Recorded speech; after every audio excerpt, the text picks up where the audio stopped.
We'll guide you through how to remove Face ID from an iPhone. If you find this useful, then consider subscribing and liking the video. With Face ID, you can go and quickly unlock your iPhone, as well as go and use it for authenticating and verifying yourself for other things like viewing your passwords or paying for something. But you can go and remove it if you don't like it for whatever reason. You can always go and add it again in the future, but what you can do as well is you can also just go and remove it and stop it for certain things, for example, unlocking your iPhone.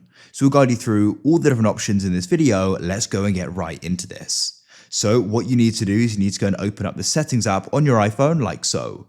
In here, you then need to go and scroll down and you need to go and find the option for Face ID and passcode.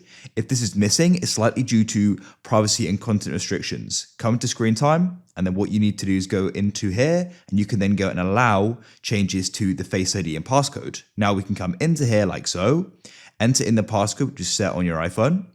Now at the top here, you can go and choose what Face ID is used for. So you can go and remove it for these different things. For example, I could go and remove it for iPhone unlock. So now when I go and unlock my iPhone, I'll need to go and use the passcode. And you've got those other options which you can go and customize down here. Back in Face ID and passcode, you can go and choose what else you want to go and turn it off for. But if you want to go and completely remove it from your device, what you can do is go and scroll down and you need to locate the button for Reset Face ID. So when you go and tap there, that's going to go and reset the feature and go and remove the face you've got set up. So I can go and tap there like so.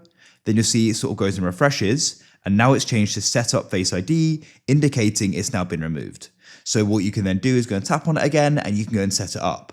I don't want to, I want to go and keep it removed. So that's it, you've now gone and successfully removed it. So now where previously you would have gone and used your Face ID, you're now going to be using your iPhone passcode. For example, like unlocking it, but also things like opening up the Apple Wallet, amongst other things as well.